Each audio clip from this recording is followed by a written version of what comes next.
Friends, families, and future clients, this is your dependable broker, Broker Nick. Nandito po ako ngayon sa may Edesha in Cabuyao, Laguna. And if i-feature ko po ngayon ang kanilang Mori model. Ayan. So, Mori model is a single detached property, meaning makakaikot po kayo sa four corners of the property and sits on a minimum lot size of 100 square meters and a floor area of 63 square meters. Meron po itong 3 bedrooms, 2 bathroom, meron po tayong carport, and a balcony. So, papakita ko po sa inyo.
Ayan, so you will be greeted po dito sa ating carport. So ito pong carport natin can fit maybe up to 2 cars. So isang SUV and isang sedan, swak na swak po dito.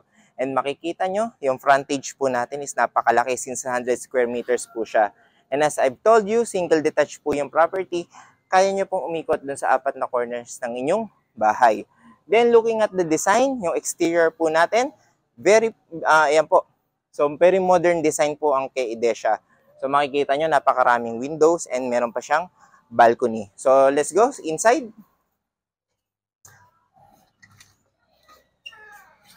Magubad po ako ng shoes kasi bawal po.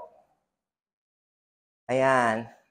So, FYI lang po, ang deliverables po talaga nitong Mori model is core deliverables. Meaning, wala po itong floor tiles, wala po yung wall paint, and wala po yung ceiling na makikita nyo po dun sa initial natin na video, sa part ng video na to. So, pero this is your dress-up unit para po magkaroon lang kayo ng perspective kung ano ba yung maging itsura kapag po na-purchase po natin and napaayos natin itong Mori model. So, this is your living area.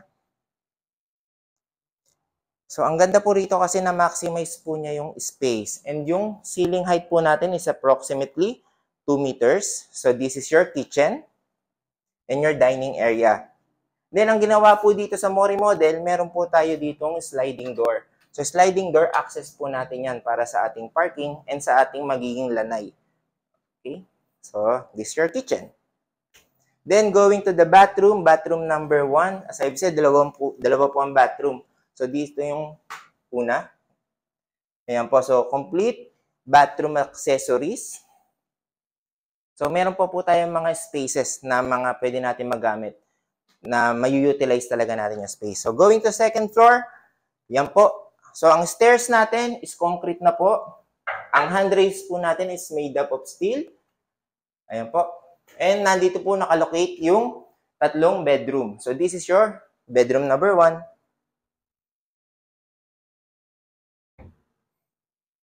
Yan. So, spacious enough po para sa isang single bed, isang cabinet.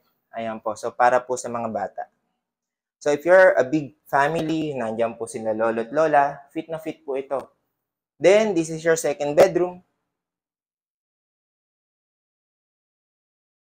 Okay? Then, bago po tayo pumunta sa master's bedroom, nandito po yung second bathroom natin.